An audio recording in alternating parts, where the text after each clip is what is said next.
সরকারি চাকুরিতে প্রবেশের বয়সসীমা ৩৫ বছর করার বিষয়ে আলোচনা করে সিদ্ধান্ত নেওয়া হবে বলে জানিয়েছেন জনপ্রশাসন প্রতিমন্ত্রী ফরহাদ হোসেন। সোমবার সংসদে প্রশ্নোত্তর পর্বে একথা জানান তিনি। এদিকে সংসদে তোলা হয়েছে পরিশোধ ও নিষ্পত্তি ব্যবস্থা বিল ২০২৪। আইনটি পাশ হলে অর্থ লেনদেনে ঝুঁকি ও অনিয়ম কমবে। এলো Beximco bond, Beximco first unsecured zero coupon bond.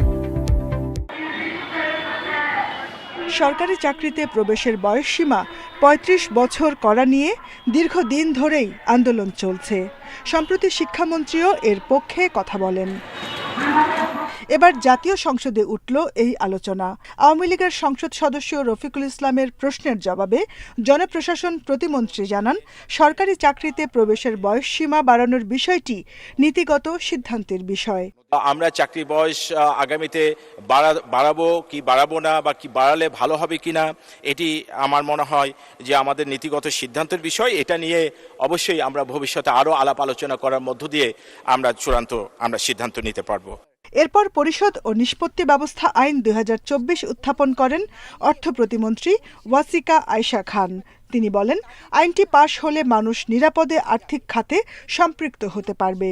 লেনদেনের তৃতীয় পক্ষ হিসেবে অব্যাংক পরিশোধ সেবাদানকারী প্রতিষ্ঠানের অনুমোদন, দায় দায়িত্ব নির্দিষ্টকরণ, তদারকি ও জবাবদিহি নিশ্চিত করার মাধ্যমে এ ধরনের লেনদেনে গ্রাহকদের প্রতারিত হওয়ার ঝুঁকি কমবে। তবে পাশ করার আগে আইনটি নিয়ে বিস্তারিত আলোচনার পরামর্শ দেন বিরোধী দলীয় চিফ হুইপ মুজিবুল হক চুন্নু।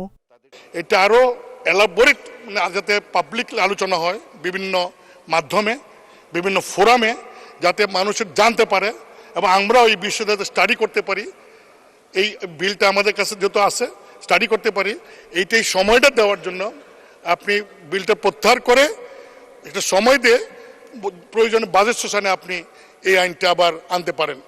পরিশোধ ও নিষ্পত্তি ব্যবস্থা বিল নিয়ে ১৫ দিনের মধ্যে রিপোর্ট দেওয়ার জন্য অর্থ মন্ত্রণালয় সম্পর্কিত স্থায়ী কমিটিতে পাঠানো হয়। মাননীয় সদস্যবৃন্দ, জরুরি জাহানারা পারভিন, ইন্ডিপেন্ডেন্ট নিউজ, ঢাকা।